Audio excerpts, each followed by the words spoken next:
आज हम आपको सुनाने जा रहे हैं भगवान शिव से जुड़ी एक ऐसी कथा जिसने सृष्टि के विनाश को टाल दिया और भगवान शिव को नीलकंठ की उपाधि दिलाई। यह कथा है हलाहल विष और भगवान शिव की महिमा। तो चलिए इस पावन कथा की शुरुआत करते हैं। हर हर महादेव। प्राचीन काल में देवता और असुर के बीच शक्ति संतुलन बिगड़ गया। असुरों की शक्ति बढ़ती जा रही थी और देवता दुर्बल होते जा रहे थे। देवताओं ने राजा इंद्र को एक चिंता सताने लगी। अगर असुरों की शक्ति यूं ही बढ़ती रही तो वे त्रिलोक पर अपना आधिपत्य जमा लेंगे। तभी भगवान विष्णु ने इंद्र को एक उपाय बताया, समुद्र मंथन। अमृत आपको समुद्र से मिलेगा, सागर का मंथन करने से मिलेगा। समुद्र मंथन से अमृत निकलेगा और जो करेगा वह अमरता को प्राप्त करेगा। इस महान कार्य के लिए असुरों और देवताओं ने मिलकर विशाल समुद्र का मंथन करने का निश्चय किया। मंदराचल पर्वत को मथानी बनाया गया। वासुकी नागराज को रस्सी के रूप में उपयोग किया गया। समुद्र के मंथन के लिए देवता और असुर दोनों ने अपने अपने स्थान ग्रहण किए। समुद्र मंथन शुरू हुआ और एक एक करके कई कथा दिव्य रत्न और वस्तुएं समुद्र से निकली, जैसे लक्ष्मी देवी, कामधेनु, ऐरावत हाथी, कल्प वृक्ष और कई अन्य रत्न। लेकिन मंथन के दौरान अचानक समुद्र से एक भयंकर और घातक विष निकला, हलाहल विष। हलाहल विष इतना घातक था कि उसकी पहली ही बूंद से सृष्टि में हाहाकार मच गया। विष की ज्वाला से आकाश में अग्नि फैल गई, नदियों का जल गरमाने लगा, वनस्पतियां सुलझने लगी, प्राणियों की मृत्यु का सिलसिला शुरू हो गया। देवता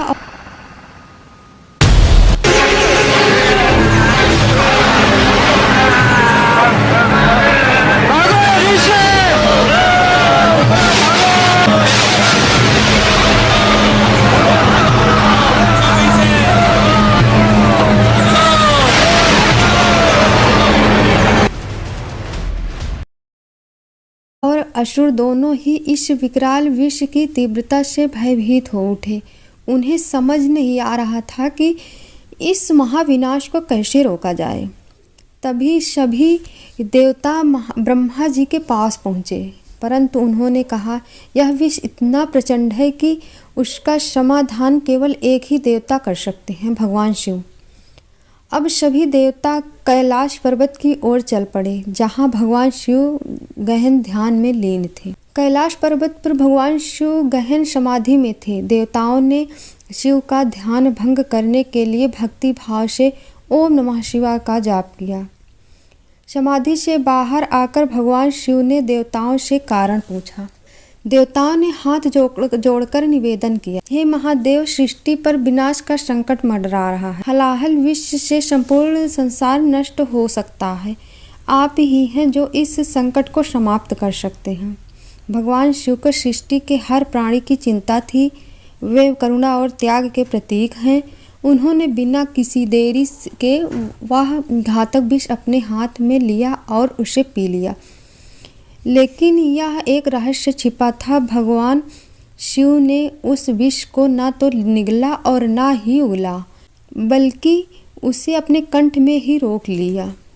विष की तीव्रता इतनी भयंकर थी कि शिव जी का कंठ नीला पड़ गया और तभी से वे नीलकंठ कहलाए। हालांकि विष शिव जी के भीतर था, परंतु उसकी गर्मी इतनी प्रबल थी कि स्वयं भगवान शिव भी उसकी ज्वाला से व्याकुल हो उठे। तभी सभी देवता और ऋषि मुनि एकत्र हुए और शिवलिंग पर जल अर्पित करने लगे ताकि विष की ज्वाला को शांत किया जा सके। गंगा जल, दूध, दही, शहद और घी से शिवलिंग का अभिषेक किया गया। शिवलिंग पर बेल पत्र चढ़ाए गए जो शिवजी को अत्यंत प्रिय है और उनके ताप को शांत करने में सहायक माने जाते हैं।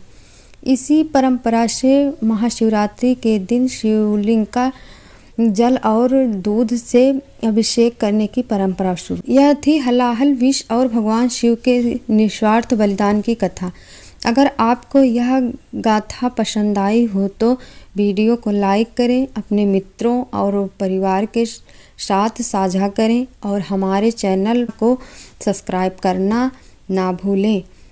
तब तक के लिए चलिए हर हर महादेव, ओम नमः शिवाय।